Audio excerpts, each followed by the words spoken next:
Kansas City Chiefs fans, you've waited your whole life for moments like these. So tonight in Phoenix, Arizona, heroes will be made and lives and careers will be changed forever. The Chiefs on the precipice of immortality.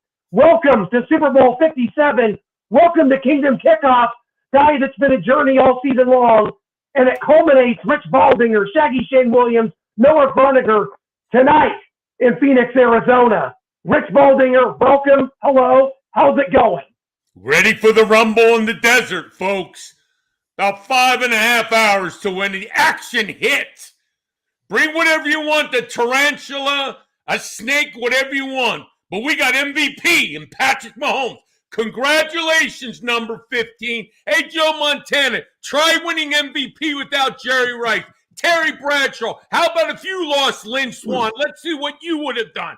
Patrick Mahomes, folks, today we're going to stick it in their ear. I am so tired of hearing people. Is he really that good? Is this man deserve the MVP? We're going to stomp on you. Folks, I'm pissed.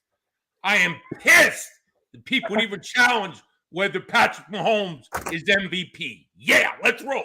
Preach it, Rich, preach it. We've been watching your greatness from 1983 to 1992, back in the first ever primetime game at Arrowhead Stadium back in September of 1983 when I was 13 years old and Carlos Cawson took a wide receiver screen and chucked it 50 yards down the field to Anthony Hancock when the Chiefs were playing the San Diego Chargers on Monday Night Football. Fast forward 29 and a half years, your Kansas City Chiefs are in their third Super Bowl in the last 4 years. Your Patrick Mahomes is in his second MVP.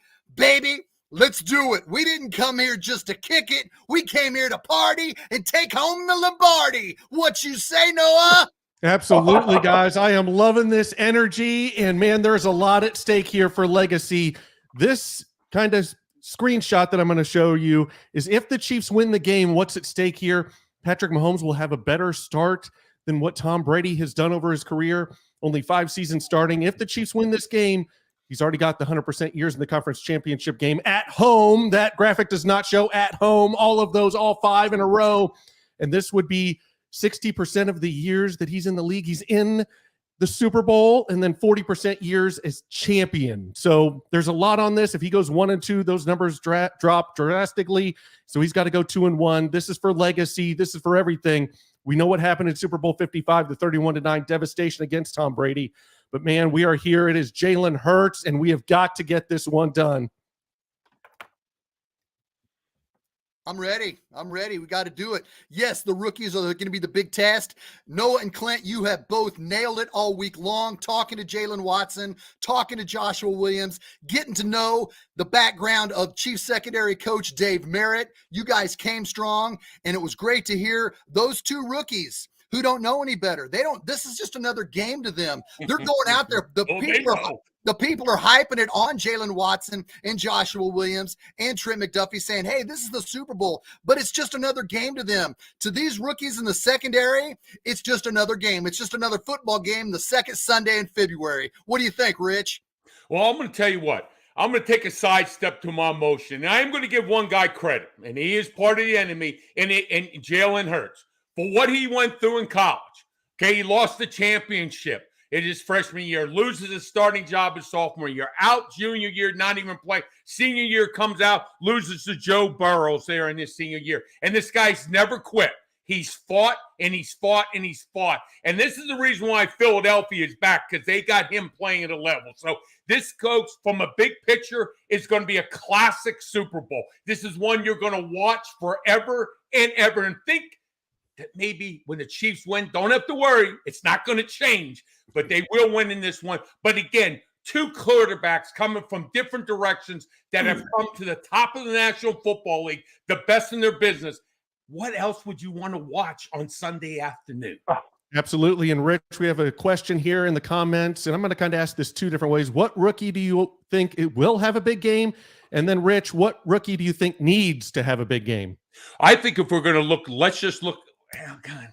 You know, A.J. Brown is such a phenomenal receiver. We're going to bracket him. You got to bang on this guy. I mean, physically, you got to grab his face mask and anything else you can hold on to because he's so strong. He's so good in running full speed and creating separation by just banging into people. Reminds me of the crash derby they used to have on Saturday afternoons.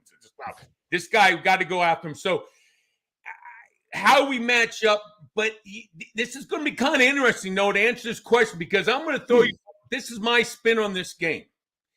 I love Jalen Hurts, and I've just told you why. But the one thing I don't know if this guy can do, I know he can run, but can he move in the pocket? I look at the blitz coming heavy today. Coach Spagnola's got nothing to lose. You got rookies, you got to help them out. But let's go hit this Jalen Hurts. Is he really healthy? Is he really, or is he still banged up? I want to hit this guy in the kisser a few times. You know, they want to bring this zone read stuff in.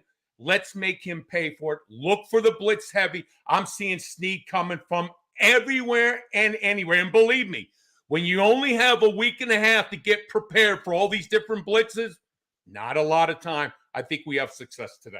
Does that answer your? Yes, I love it. Yeah. Ladies and gentlemen and children of Chiefs Kingdom, we know over the last 2 weeks what the Philadelphia Eagles bring to the table. We've seen the pomp and the circumstance from Phoenix, Arizona all week. Noah and I had a chance to talk to many of the Chiefs players, including Patrick Mahomes himself, all through the week. And, you know, we know what this roster is, Rich Baldinger. We know top to bottom what the Eagles bring. You talked about Devontae Smith, A.J. Brown on the outside. The Eagles, one of the best running teams in the NFL. The Chiefs, the 8th-ranked rush defense. So, Rich, which part of the ball for the Chiefs is going to be the most important? Is it the Chiefs' offense? Is it the Chiefs' defense? Is it the Chiefs' special teams? And which matchup do you think favors Kansas City the most in this game? I think I'm going to surprise some people. I'm going to tell you what, I think we're going to make it noisy and get after him in the trenches. Hey, Fletcher Cox, I think, has seen the better side of his football career. I think Hargrave's a good pass rusher, but he don't like it when you get physical. Break down all the games, folks. Go back to San Francisco in the playoffs. During the regular season, look at Jacksonville that decided to run the ball. Look at the Washington in the game that they lost, Philadelphia. You look at New Orleans. You even look at the Giants, went 128 yards and could have done more, but they just got behind, so they didn't have the chance to run the football. I think this team, even though they brought in Ndamukong Suh and Linval Joseph, they still can't play the run. They want to run up the field and try to get the quarter. Well, you know what? It's just time to make sure these guys have on 2 chin straps, because when they get hit in the mouth, I'm looking for Trey Smith to have a great game today. I'm looking at inside zone. I'm looking at counter, and I'm looking at some physical action. Let me tell you something. Philly's going to look like a cheesesteak that's been sitting outside for about an hour. You know, it gets all soft and gooey and kind of bread falls apart. That's what I'm seeing from the Eagles about the middle of the third quarter. Yeah, and Clint talked about it right there. We're able to talk to some of the players. We're going to go to just a couple of our videos here. Clint was able to ask Patrick Mahomes just kind of how different the feel was from Super Bowl 55, just getting there a couple days before the game, and then this whole week, as Clint likes to say, the pomp and circumstance of a whole week of Super Bowl 57, just how those are kind of different from each other. Patrick, how's this been different from 2 years ago? You go to Tampa 2 days before the game. You don't have all the pomp and circumstance and all the events and stuff like that. How's this been kind of different for you? Has it been better in a way? Yeah, it's cool to get to do the full week again. It's a once in a lifetime experience, and I'm happy our guys are getting to experience that. And but now they got to make sure that they're getting everything done the right way. It is a lot for guys, and so for me, I had a better plan. I was able to get more sleep. I've been able to kind of enjoy it a little bit more, but still get the studying in I need to. And so I'll just continue to teach those guys as we go, and it kind of calms down after today. And so I'm glad our guys will be able to lock back in and get ready for the game. Yeah, you heard it right there. Patrick Mahomes talking about kind of their experience already going through this. They can help those young rookies kind of learn how to schedule their time, get enough sleep in, and get locked back in as we got Friday, Saturday, and now right before the game. And then I was able to talk to Frank Clark and ask him, how is playoff Frank Clark different? Because he smells the blood in the water come playoff time, and there's just a different Frank Clark on the field. So here's Frank on that. Frank, you're third in the postseason history in sacks, right behind Bruce Smith and Willie McGinnis. They say sharks are born in water, but it comes playoff time. You smell that blood in the water, and there's a different Frank Clark. Explain playoff Frank Clark. I come, show up, and show out. I take pride in being the show. Things happen during the season. The season is longer than the playoffs. You understand that everything done during the season is in preparation for the playoffs. You can be a player on IR in the season. You probably coming off of IR during the playoffs. That's just how it is, man. You bring your best out. Coaches, every organization is doing whatever they can and trying to figure out what they can do and which player they can grab that's available. And everything is, a strategy, because most teams got 3 games left or 4 games left and the season's over. So for me, I just take advantage of it all. I feel like in 4 games, or 3 games, however it may play out, if you can't give your all for those last 3 games and just win to go home, if you can't put it all on the line and sacrifice it all, no matter if you're hurting or not, no matter what you're going through or not, then that's just, if it's not in you, it's not there. You can't just wake up on Sunday morning and go ahead and find it, or wake up in the playoffs. That's just something that's been there my whole career. I just been able to execute efficiently. I'm able to play way more freer. The game plan changed a little bit more in the playoffs. It's kind of geared towards, letting me free up and do some other things except for scheme stuff. You watch during the season, I did a lot of dropping. Yeah. Do a lot of dropping. You hear people, oh man, he was dropping in coverage, all these different wide receivers. Like, man, I don't care about that stuff. I just care about helping my team. And just being in a position to get to this point. Because I know once we get here, I can have my way. You know what I mean? And once I get to the playoffs, that you're able to free up, do the special things I'm able to do, set up some, unique situations, move me around, and that's the best part of football that I play. Rich, kind of take us into what he was saying there. He's able to free up during the season. He's dropping back, covering receivers, but it sounds like he's allowed to be more himself during playoff time and free up himself as well as other guys. Yeah, give Frank Clark credit, man. He is Superman in the playoffs. When it comes to push comes to shove underneath the bright lights, this guy is great in setting up his opponent. He has plans on how to attack them and find their weakness. And I think today that's what you're going to see. You're going to see movement of people across that defensive line. They're going to be putting them in gaps. They're going to make sure Jalen Hurts spends as much time looking around, who's coming where, who's a big man, who's a rusher, who's not, who's responsible. I don't think Sanders is that good of a pass protector back there at the running back position. I think that's how we're going to create the mismatches. But give credit to Frank Clark. When you watch him during the game, he'll work upfield, underarm speed, and then all of a sudden he comes right underneath on you. So he's great at that, creating a plan of action. And you know what? He gets it done. The Kansas City Chiefs is them. This is about Super Bowl LVII, the gold standard of the AFC. They play their game, they win.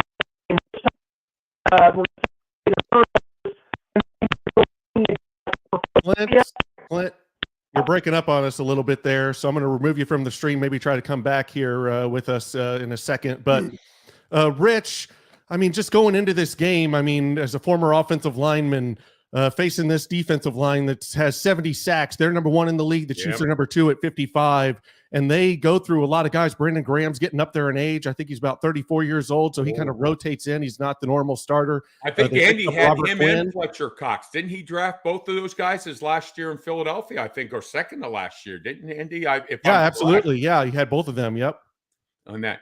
Yeah, listen, they've got a great rotation. This is what it's all about at any level of football, whether it be high school, college, or pros. You got to have that depth and rotation. You're going to throw the ball 45 times a game, right? The average, I think, is 40 to 45 times a game. Well, maybe not, 35 to 40. One group of guys can't do that. So you've got to have the depth. Give credit to Philadelphia, their management, getting the depth of personnel.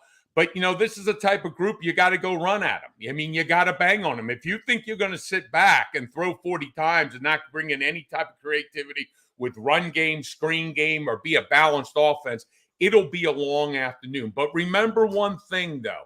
You got to take care of the football today, and that's what the Chiefs have been doing the last couple of weeks, the regular season into the playoffs, taking care of the football, creating turnovers. And that's where I think, once you start doing some of those, we talked about the secondary, once you start making some of those turnovers, you start thinking, man, I can do more out here. I don't have to, I get the game now. So I'm looking for one of those guys, the rookies, to have some big plays today for us in terms of maybe it's a safety position. Thornhill, you're going to have a chance to run and help on some of these rookies, probably in the bracket coverage.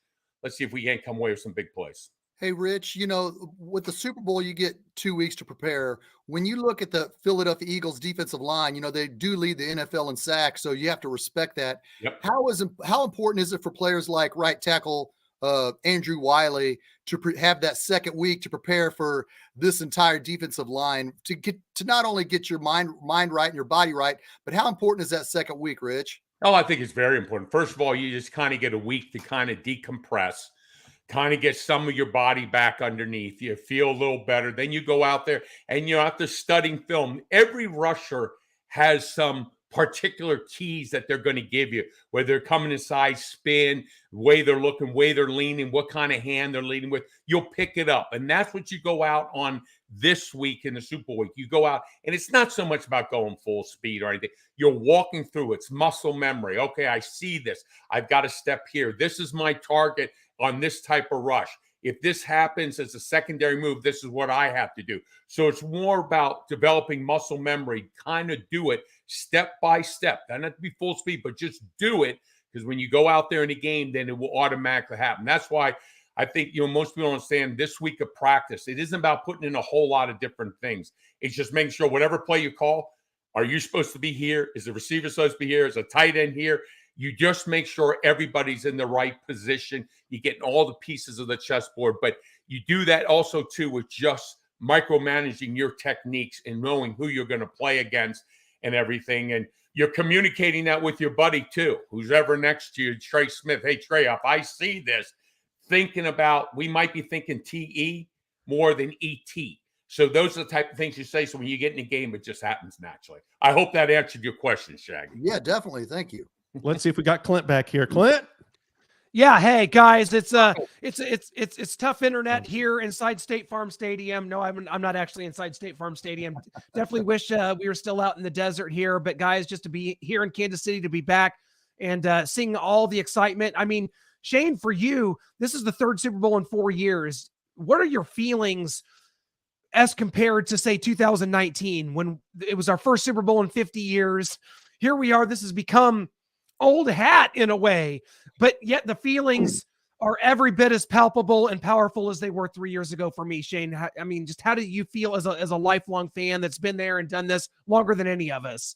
At peace, because we've waited so long, champion and Rich Baldinger's teams in the early 90s, as well as watching them in the 80s, being a season ticket holder for 21 years in a row during that span, specifically to the last three, you don't take it for granted. As a fan, you just can't take it for granted, right? Because Brett Favre's only been to 2 Super Bowls. Aaron Rodgers, what, 1, 2, 1? I mean, these great quarterbacks, and Patrick Mahomes is great. The fact that he's been to 3 in 4 years and has never played a season where he didn't at least get to the AFC Championship game at home, we have to not take it for granted. We have to be at peace with it, because we're grateful.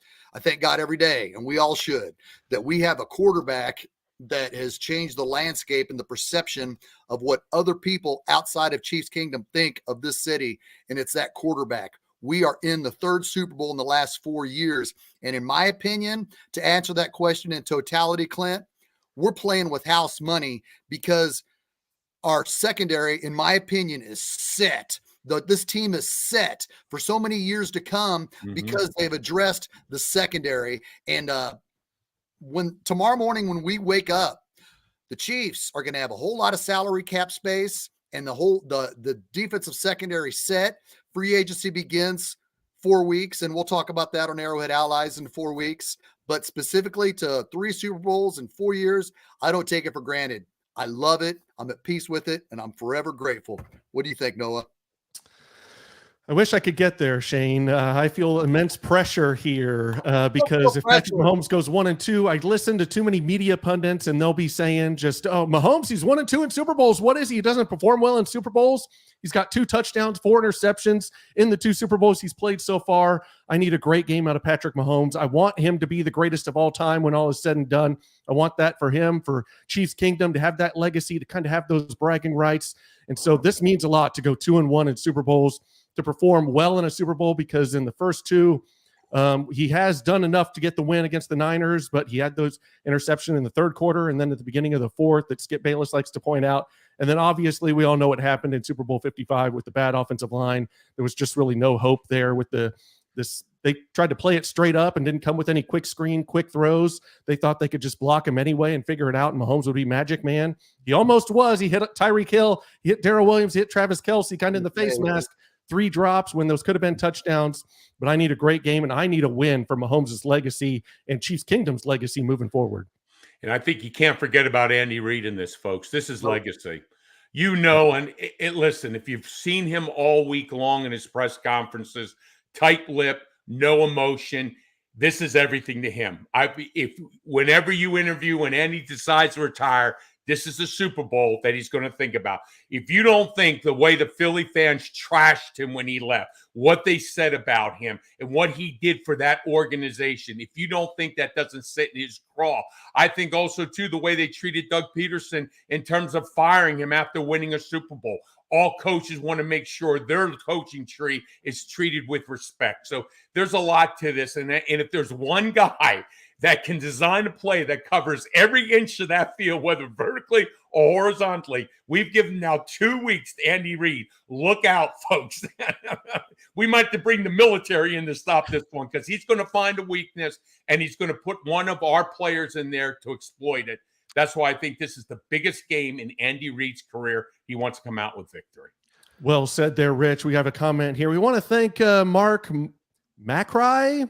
I'm going to try that name for coming onto the show. An Eagles fan, Eagles, Eagles. Not so fast, my friend. The Chiefs are going to take this one home, but we thank you for tuning into a Chiefs pregame show. We thank you for coming in. And we also have a comment here. I need Baldy to do a video blog for those of us who have never played the game. I learned so much from him, like using the walkthrough to get muscle memory. We expect that, Rich. That's scary. If I'm going to start giving lectures in classrooms, we've got enough problems. I won't get into the politics of things, folks. I'll stay in my corner here, save the world. But, hey, I love the fans. Listen, and you know the one thing, Shaggy? Let me say to all you guys. This game is for you people. You were there with us, and when I came here in the 80s, and it was a cold day out there, and we went through some of the worst, and I won't even go through all the names that happened and what's happened with this organization and the changes, the coaches, but this is for you fans. You've stuck with us. You deserve the championship. You deserve the win. You wear this Super Bowl as big as Patrick Mahomes, and that's why I think there's nothing better than Kansas City. This is the biggest college NFL city in the nation. Nowhere else do they have the fan support that we do here, and that's why the victory today is for everybody in Kansas City, and that comes from my heart, folks. I just don't say that. That's the truth. I was there. I saw the passion of these fans. I know what it's about.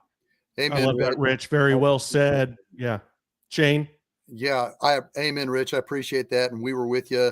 I was one of the 18,000 fans with you in the mid to late 80s. And when you turned that around with Marty Schottenheimer and Carl Peterson, that was great.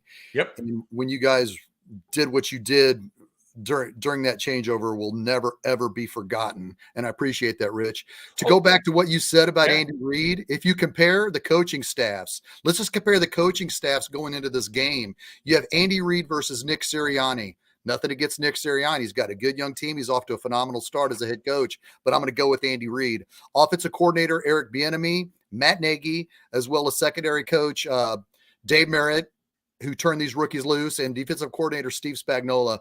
You know, I just feel the experience, the 2 weeks to prepare is definitely in the Chiefs' corner to have as their favor going into this game. What do you think? Yeah, well, I mean, to me personally, I think this is defensive coordinator against defensive coordinator. I think it's just Coach Spagnuolo, Coach Gannon. I mean, Everyone keeps talking about this rush of Philadelphia and the players and the talent. Go through Philadelphia's schedule. Tell me a team, and I'll tell you one. Watch the Jacksonville game, folks. Watch it before the start of the Chiefs and see what they did before they started making mistakes. There was no answer from Philadelphia's defense.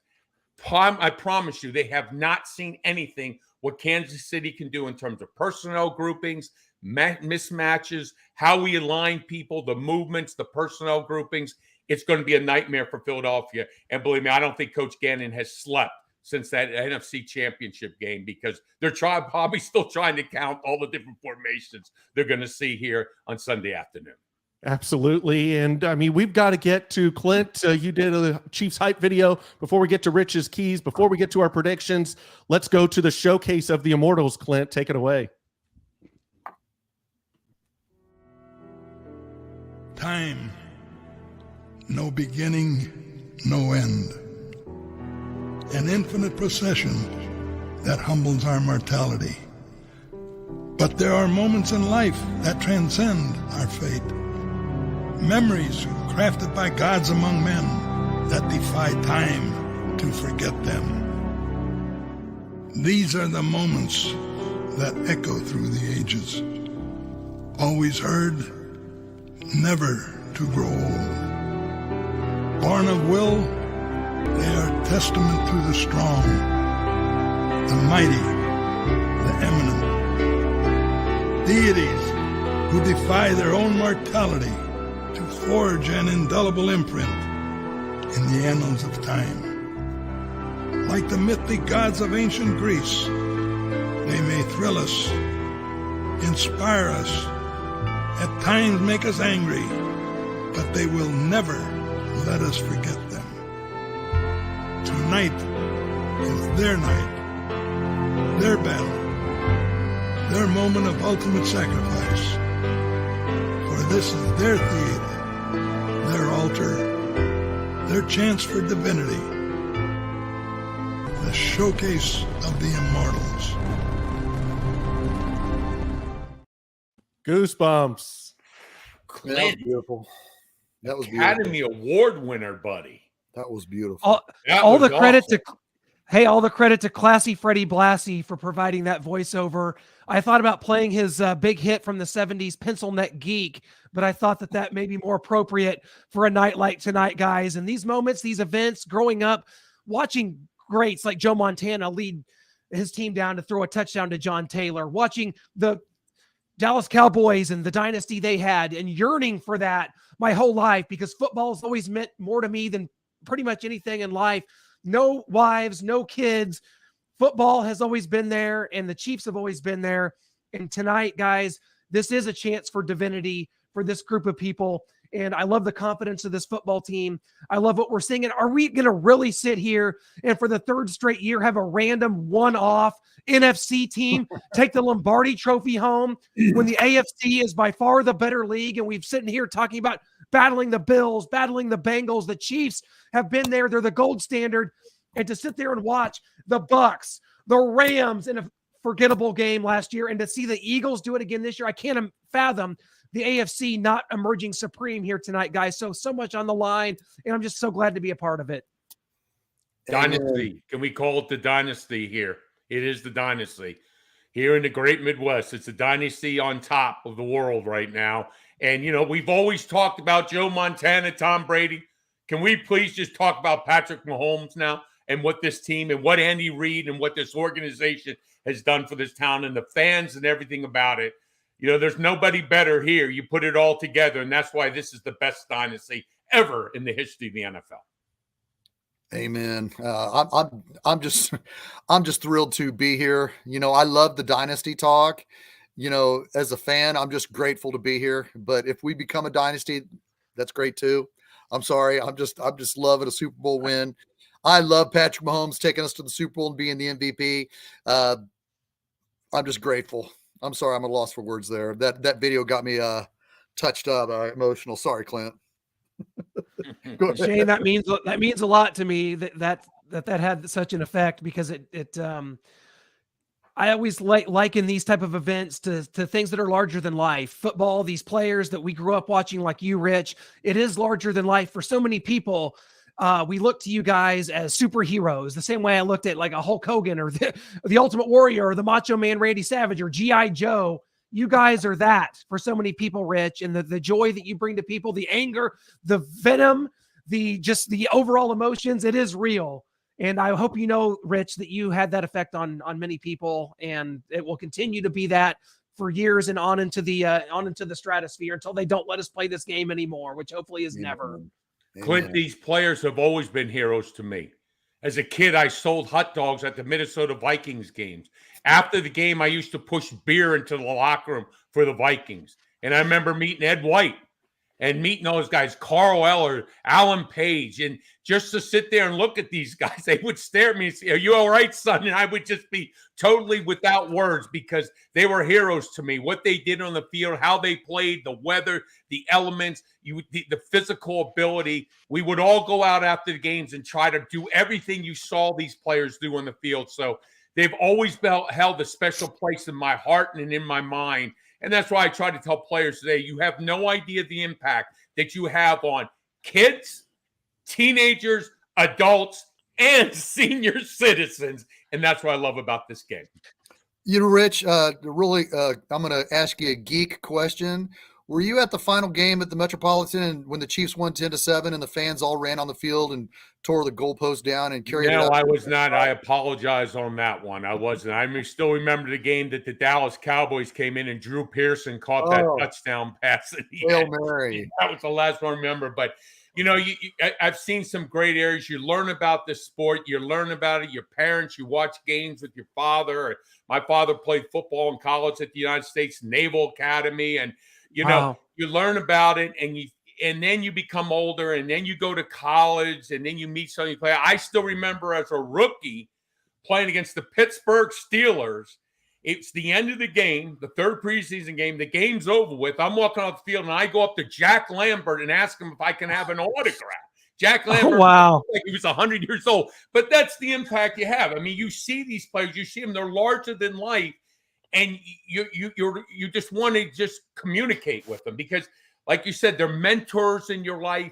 You go through tough times and you think about moments you've watched in sports. And it always helped me get through some of the hardest parts of my life that how did they handle this? How would they handle this situation? So athletics and everything, but there's nothing better than what football does. The greatest team sport in the world, and it brings everyone together. And God knows in today's world, we need something, right? Yeah, for sure. And did you get the autograph? Did you get Jack Lambert's autograph? Yeah, actually I did. And I please say I had him sign one for my dad too. That's awesome. I love that, Rich. But we've got to get back to Super Bowl 57 here. And let's go to your keys to victory, Rich, because that's what we all need here for legacy, for Andy Reid, for Patrick Mahomes. Rich's keys to victory. Yeah, let's just begin with the Chiefs have the ball. How about a fast start? I mean, let's move it, whether it's short passing game, intermediate passing game, finding Kelsey, screen pass. Let's just get that defense of Philadelphia and get them lost in the whirlwind quickly so they're not sure where the ball's coming from, where it's going to, get them on their heels. That will help us because this team, I think, has turned 10 first series opening touchdowns during the regular season, so they know how to set the momentum. On the other side, when you play the Eagles, but you got to have your eye on your key. You're seeing a zone read, option football. Know if you got quarterback, if you're up the field, if you're linebacker, you got the scrape. Get to your spot and wait. Don't worry. Somebody's going to come and hit you. And then the last one, team goals. Most important, folks, when you watch this Eagle team, you give them credit for one thing. When they get a turnover, they know how to change the momentum in the game.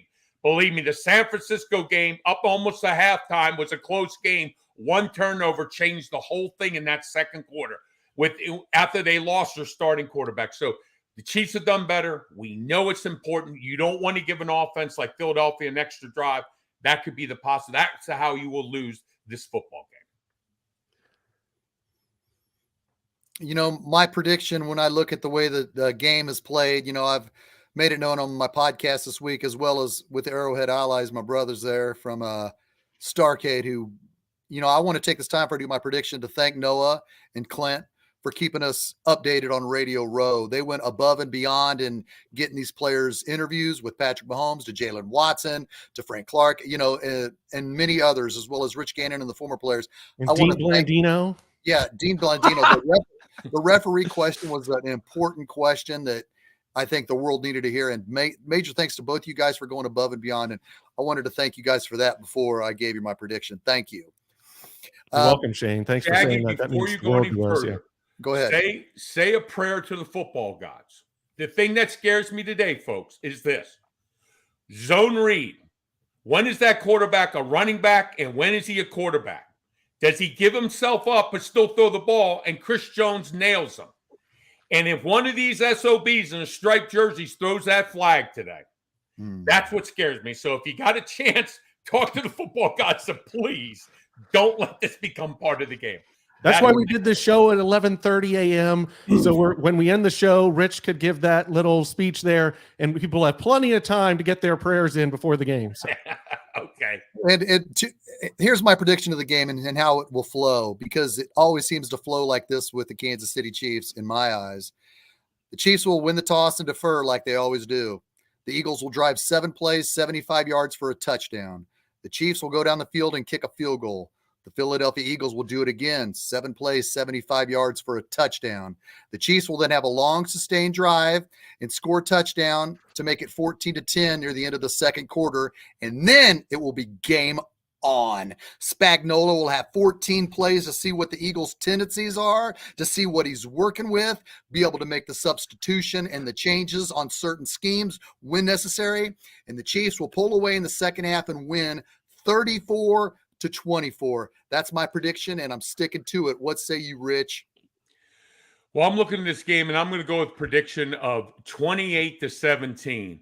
I think in the first half, they're going to do everything they can to take Kelsey out of the game, but then they're going to find out Juju Smith, Kadarius Toney, and Clyde Edwards-Helaire will play in this football game. They will not have an answer for our running backs coming out of the backfield catching the football. They have not seen anybody all year that way Andy uses our running backs in both the running back and the wide receiver position or from the backfield. But in the second half, Kelsey takes over, 10 catches in the second half, 2 touchdowns in the second half. But I'm going 28-17. I got to agree with you, Shaggy. Maybe one of the opening drives is going to take some adjustments. But I'm going to tell you, on this game, Jalen Hurts is going to take a beating. He is going to be physically sore at the end of this football game. He will need surgery on that shoulder and maybe the other shoulder by the time this one's over with. Yeah! I love it, guys. I mean, I've got this one 27-23 Chiefs. I mean, I've got the Chiefs down 23-20. They score a touchdown, and then they're up 4, and the Eagles need a drive all the way to the end zone, and they just run out of time. They can't get it done. Chiefs win 27-23. And I got on offense. This is a Kelsey, McKinnon, and if he can stay healthy, Kadarius Toney game. The quick screens out and in the flat to McKinnon. Kind of get their eyes moving in different directions, try to slow down in that pass rush with Toney moving all around, giving him some jet sweeps and some kind of wide receiver screens. And then Kelsey over the middle, being able to find the holes in the zones, getting open quick, turning around, giving that big frame, that big target to Patrick Mahomes. He hits him quick. 27-23, your Chiefs, Super Bowl 57 champions. Yeah. No, I got a phone call from Andy Reid. He wants you to repeat that again for him. So you want Tony. I'll call him after the show. Okay.